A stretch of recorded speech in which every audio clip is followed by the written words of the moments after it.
Hello everyone and welcome to another Thursday Adult Craft with the Tulare Public Library. My name is Brittany and I'm so happy to be crafting with you today.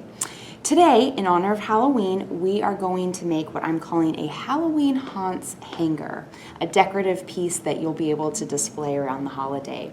I actually found this craft done by another public library who shared with permission to recreate, so really excited to dive in and see how ours turn out today. If you picked up a craft supply bag with the Tulare Public Library, you will have all of the supplies and materials that you need for today. We will be reviewing the material and supply list next, so in case you didn't pick up a bag, you'll know exactly what you need to join us. Let's go ahead and get started. Let's review the supplies needed for today's craft. First, I have two paintbrushes here.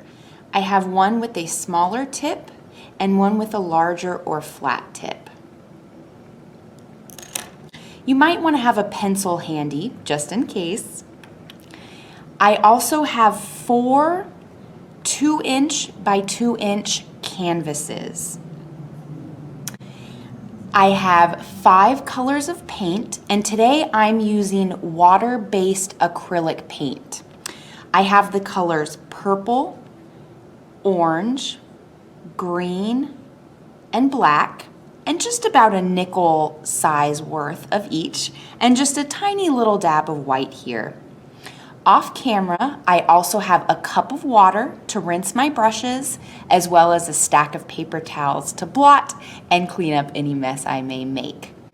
Let's get started. The first thing I'm going to do is paint each of my canvases in the background color to make each of our creatures. So I'll be painting one of these purple, one of these orange, one of these green, and we're going to leave the 4th one completely white with no paint.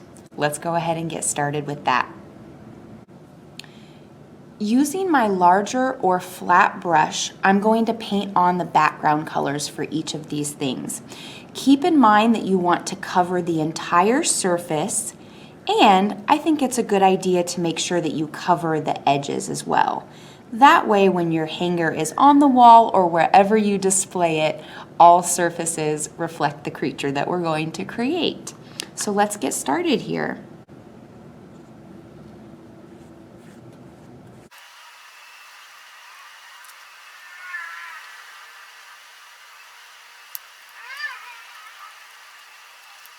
Since we're painting around all the edges, you'll notice here it does get a little bit tricky to keep your hands clean. So you could always paint the top and let that dry and then paint the edges, whatever works best for you.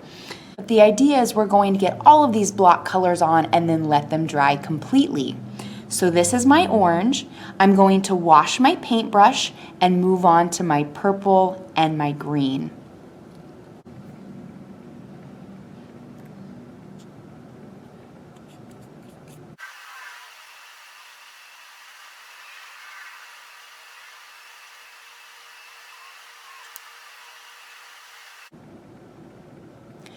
Keep in mind that it's good to keep your paint in thin layers, that way it's easier to dry. But if you notice some of the canvas showing through or some streaking in your painting, then you can always go over it again to fill in those spots.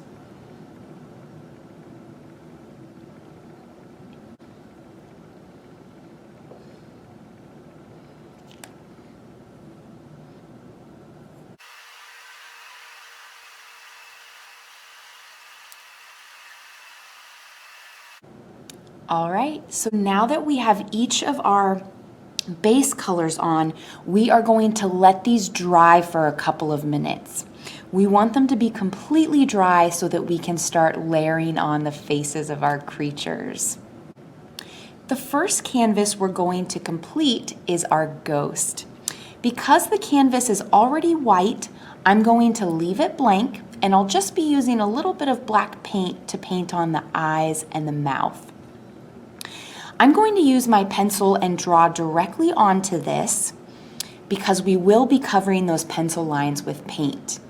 Before I do that, let's take a look at what our end result is supposed to look like.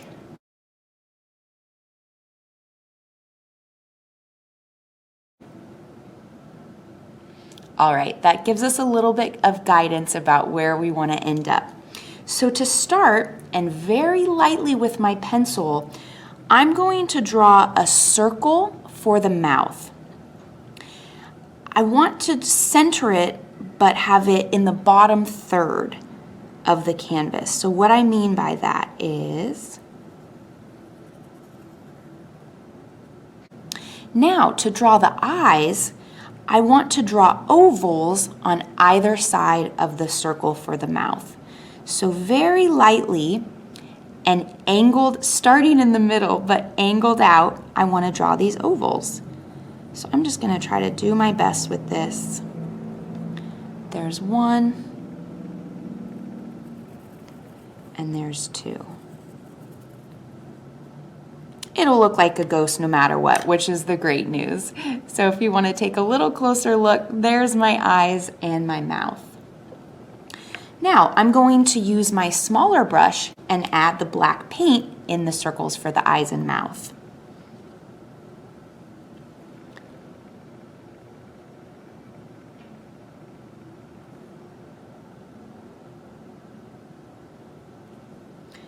There's the mouth, and here are the eyes.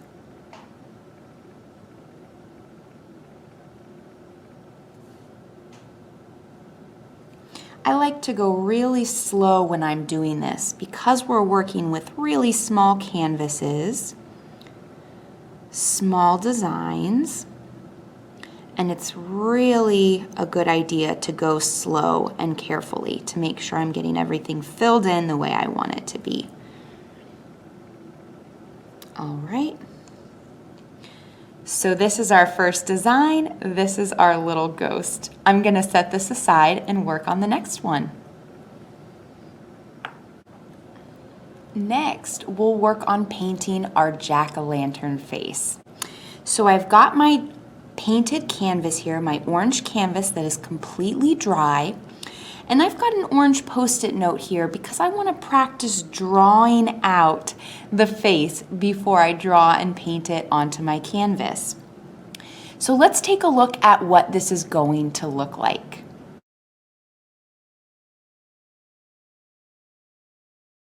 Good, hopefully that helps us keep in mind what we're working towards.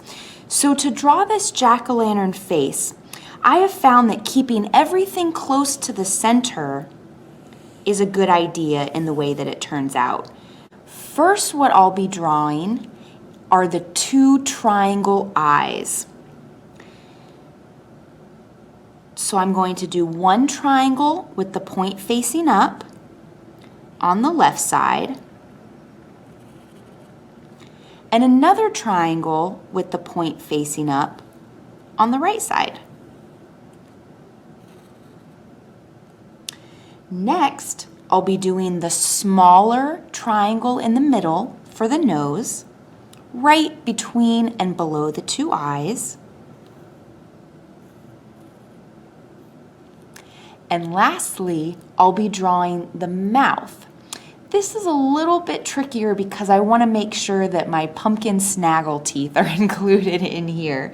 So I'm going to do this lightly at first. So starting here and slowly dipping down, I'm going to draw a smile, the top that is, and the bottom as well. Now, rather than just keeping it a smile, I want to draw in two top teeth and one bottom tooth between the top two teeth. When I'm painting this on, I want to keep in mind that those stay orange and the mouth in between stays black. So I'm just going to erase those little pieces there. Now, if you can see pretty closely, this is what we're working with. Okay, so now very lightly using my pencil, I'm going to draw the same thing onto my canvas. So staying close to the center, we've got two triangle eyes, a smaller centered triangle nose, and last but not least, we're going to draw the mouth. So what I'm going to do is start my smile here. When I get about 1/3 of the way in, I'm going to leave a break so that I can include my tooth there and there's no pencil outside of the black paint that I have to cover. Then I'm going to pick it back up in the center right below the nose and then do the other on the same side. Let me show you what I mean.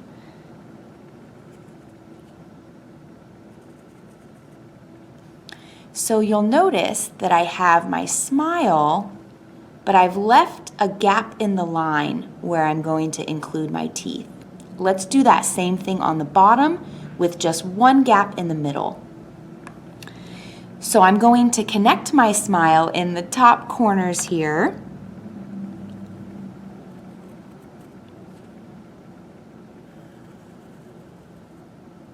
And just leave one open line on the bottom. Now I can draw my teeth. See if I can do this close here, by just doing 3 sides of a square. Same thing at the top, 3 sides of a square, and same thing here, 3 sides of a square. Okay. Mine isn't perfect and yours doesn't need to be either, so let's go ahead and paint this in.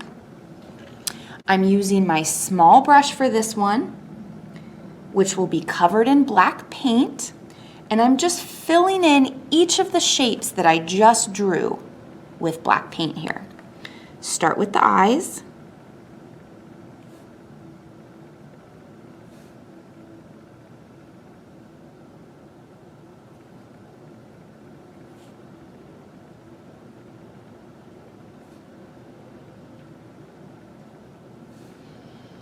I do find that even with these small brushes, if you get too much paint on them, it's pretty tricky to draw a sharp edge or corner, or point, I should say.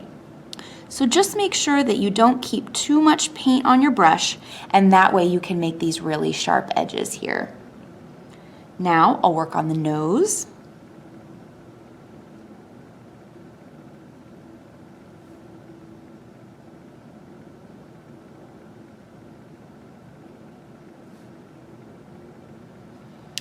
And lastly, I'll fill in my mouth. Keep in mind that to show those little teeth, I want to make sure that I'm only painting on the inside and leaving the top 2 teeth and the bottom tooth nice and orange. Let me show you what I mean.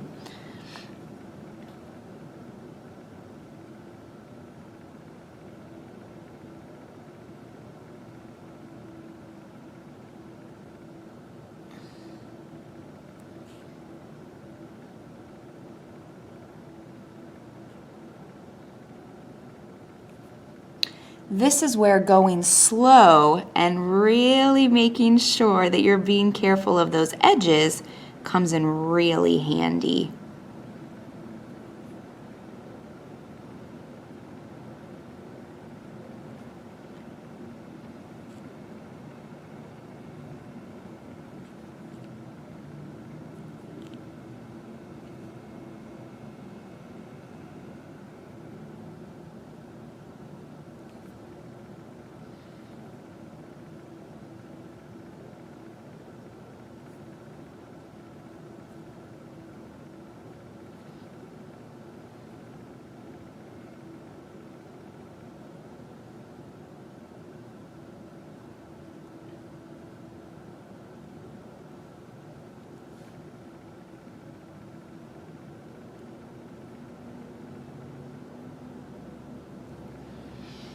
All right, and now you'll see simply by leaving those teeth orange and not painting over, it does give us the effect of that jack-o'-lantern mouth. So now we're completely done with our pumpkin, and I'm going to put that aside and let it completely dry. Next, we'll work on our purple vampire. So again, I have my completely dried purple canvas, all edges covered. And to walk us through what we'll be drawing, I'm going to practice on a Post-it note first. Let's take a look at what this is going to look like.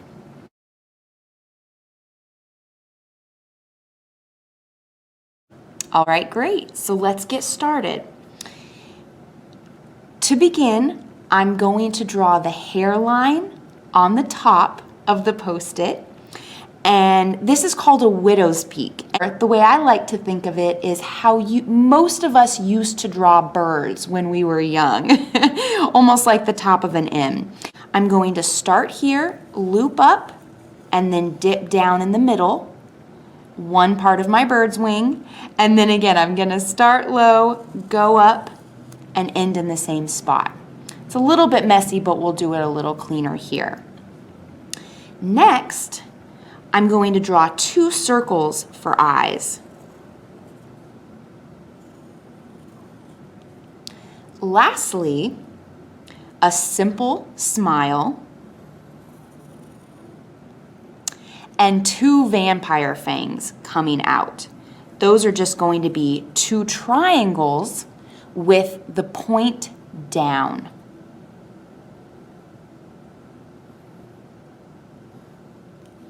So if you take a closer look, again, this is a very silly, rough sketch, but that's what we're looking to paint on. Let's go ahead and get started.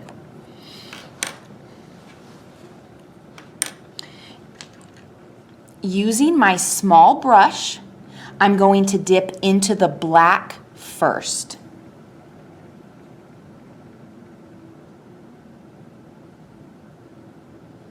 I'll be drawing my widow's peak hairline.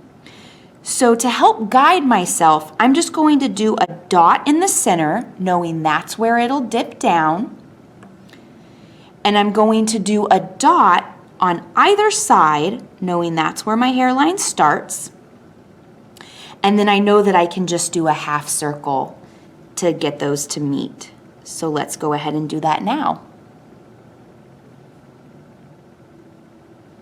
I've got 1 half circle rising in the center and coming down on the side. Same thing here, rising in the center and coming down in the middle and the side. Now I'm just going to fill in the space above that line with black.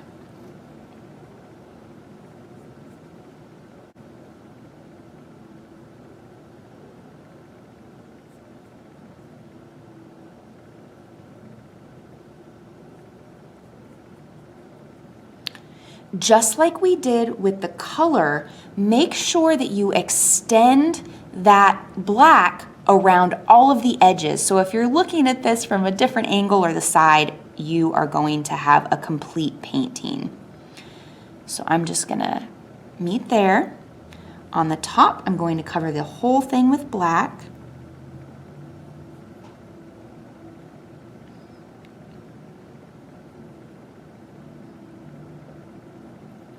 And then I'll do the same thing on the other side. Just pulling it over where it starts on the front, just connecting that there. All right, and there's our fabulous vampire hairline. Next, with my same small brush, I'm going to draw a smile. This is just going to be a simple line.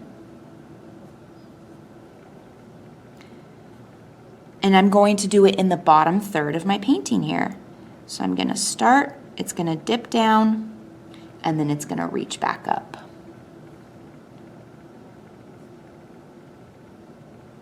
Simple yet effective. Now I'm going to wash my brush and fill it with white paint for both our eyes and our vampire teeth.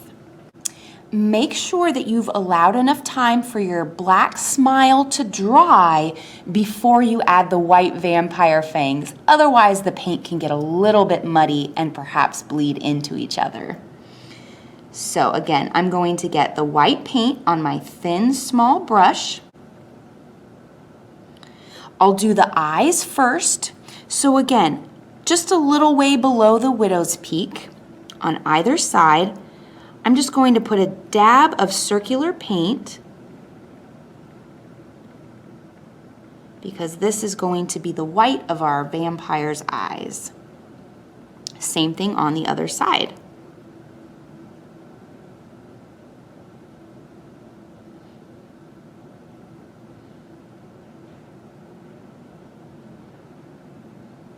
Once that's done, I'm going to add our white vampire fangs.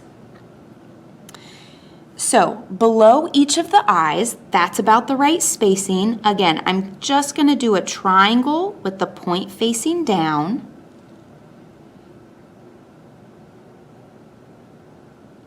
And fill that in up to the smile line.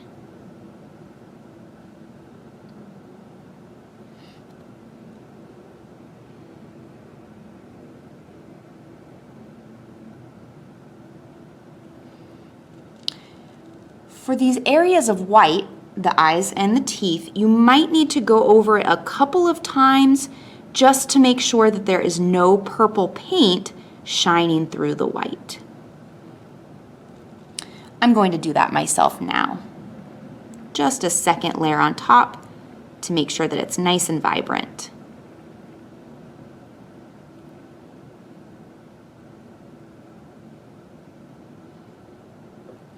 All right, so now we have got almost all of our vampire painted. The last thing that I'm going to do is dab my small brush in black just to add the black pupil of the eyes. So I'm gonna get as much white off of the paintbrush as I can. I'm gonna dab this in black. And very simply, let me lift this up so you can see a little bit better. Very simply, I'm just gonna bring the brush straight down with light pressure and just tap right in the center of the white. And then when I lift back up, I have almost a perfect circle here.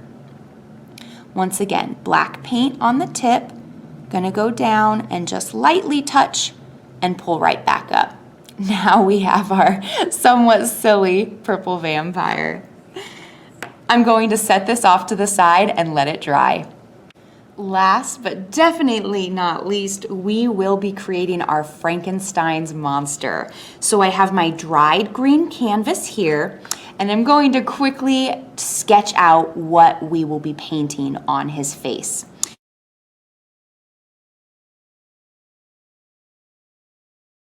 To start, in the top third of the canvas, we are going to draw his hair. To do this, we are going to create a zigzag. It doesn't have to be perfect. You can even make it a little bit wonky and off kilter to add some personality to it. Next, we are going to draw Frankenstein's monster's eyes. To do this, I am going to, just a little bit below the hairline, draw 2 straight lines for eyes. And when I'm doing this, I want to keep a slight gap in the middle because the eyes don't completely connect. To draw the bottoms, I'm going to do half circles. So we're going to bring the eyes down and then lift them up. On the other side, bring it down and then lift it up and connect it. Right below that, we'll do a small triangle for the nose. Can have rounded tips. I'm going to do a thick squiggle line for the mouth, forgive me. So you'll notice this looks pretty similar to the hairline, and we're going to just make it a little bit thicker here. Okay. Last thing to do is the screws in the neck. So to do that, I'm going to draw what looks like a sideways T. So again, sideways T. And then we're just going to make that a very thick line. So I can just add thickness to it, both parts of the screw or bolt. And I'll be painting over these in black, so it's okay if you see the line. So this is the general idea. Last but not least, the pupils are going to be drawn as half circles, just touching the top there. So we've got a bit of a grumpy Frankenstein's monster. It'll be a little bit easier painting this on because we can just use thick black lines. I'm going to paint directly on to my canvas without using pencil. I feel comfortable doing that, but of course you can always draw your face on before you start painting. So because I only have one piece in white, I'm going to do that first. So I'm going to use my small brush, cover it in white paint, and I'm going to create those eyes.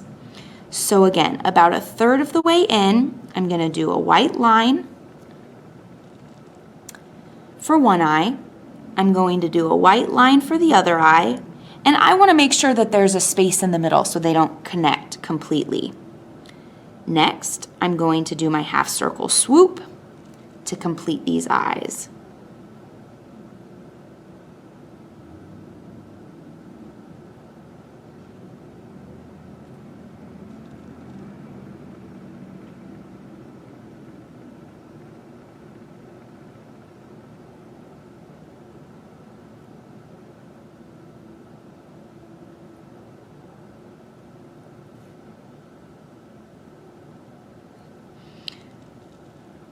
Once again, you might want to do a couple of layers of white just to make sure that no green paint is showing through.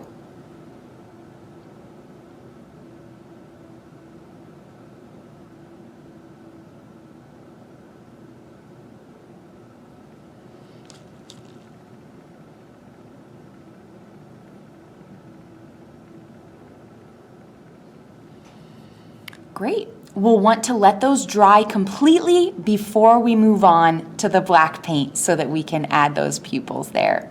So wait just a couple of minutes and we'll come back to do the rest. All right, let's go ahead and use our small brush, dab it with black paint, and then we'll move on to finish the features on our Frankenstein's monster. All right, let's start with the hair. So again, I'm just going to do a zigzag design at the very top of the canvas. So I've got one line up, one down, one up, one down. And again, it doesn't have to be perfect.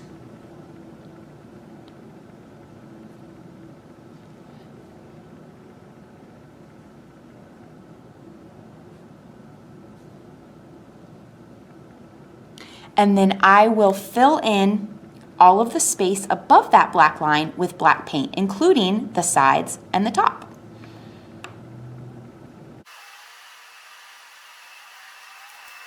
Again, just from where it starts, the hairline starts on the front, you're just going to simply pull that over to the side and fill that space in.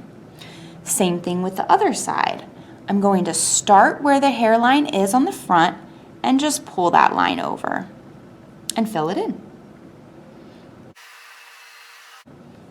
Okay, let's go ahead and do our nose, mouth, and screws before we fill in the black pupils there. So I'm just gonna dab my brush to make the point a little bit more pronounced. The next thing I'll be adding is our little rounded triangular nose right below and between the eyes.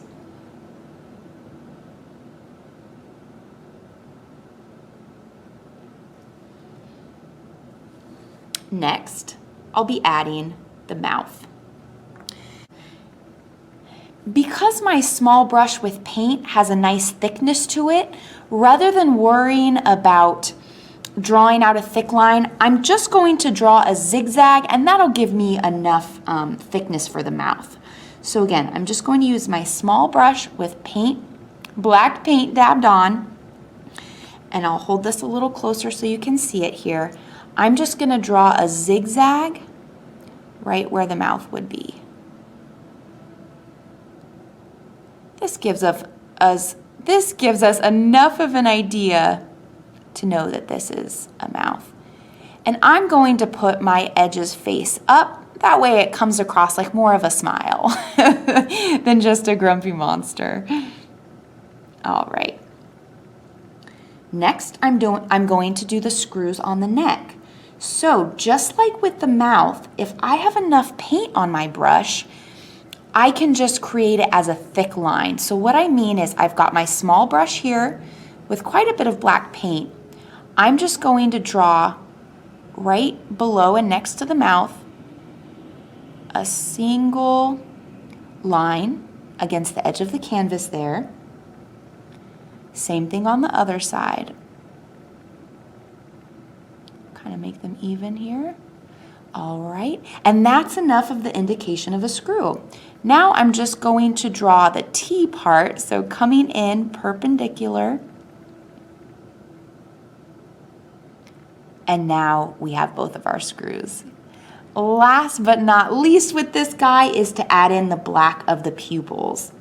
So remember, we want to do that, just like in our picture here, right on the top and sort of towards the center of the eyes. So now that my white is dry, I'm just going to add a little semicircle here that connects with the top. I'm gonna hold this a little closer just to make sure I have all the white of that eye covered. There we go. And then I'm going to do the same on the other side.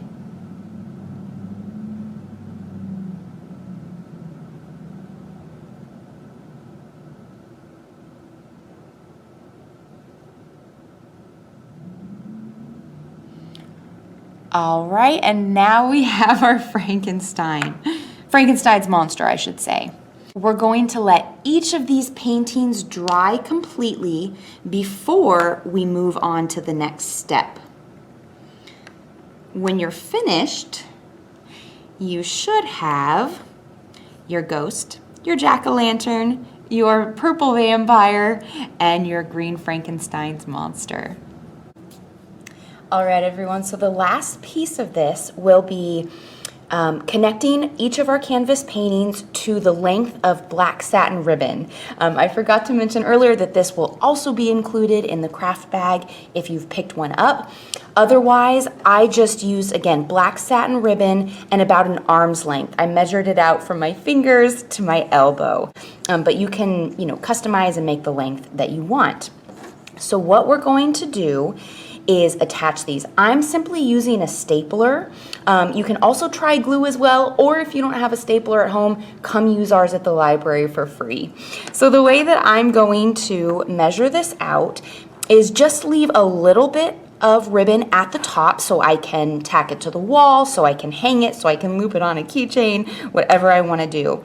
And then I'm just going to space out, pardon me there, I'm going to space out my Halloween creatures equidistant on the line. I know this is a little bit hard to see all together. And then I've just got a little hanging tail at the end here.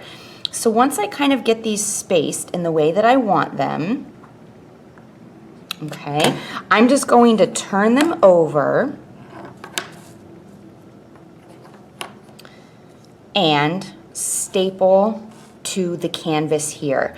So I'm going to lift and place on top. I've already sort of got my spacing here, so just making sure that it's the way you want it to be.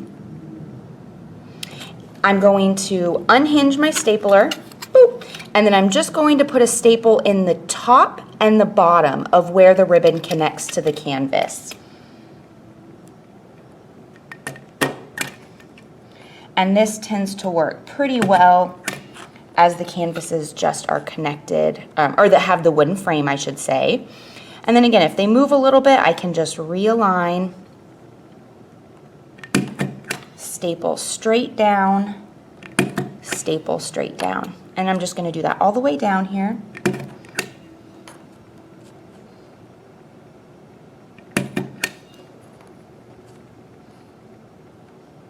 And lastly,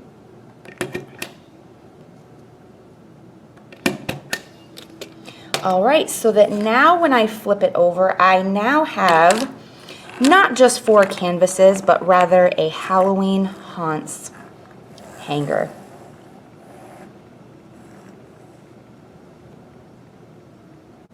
Thank you so much for joining me, everyone. I hope that your Halloween Haunts hanger turned out nicely and that it'll infuse a little bit of fun into your Halloween holiday season. Please keep in mind that if you haven't subscribed to our YouTube channel, you can do it now. Once you subscribe, you will be notified anytime that we have new content that comes out. If you're looking for adult or kids virtual programming, this is a great way to stay in the loop with us. Also, you can be sure to check our website calendar on our website, tullarepubliclibrary.org, for any and all upcoming in-person and virtual adult and youth programs. We really look forward to seeing you for the next one. Thank you so much for joining me today. Take care, everyone.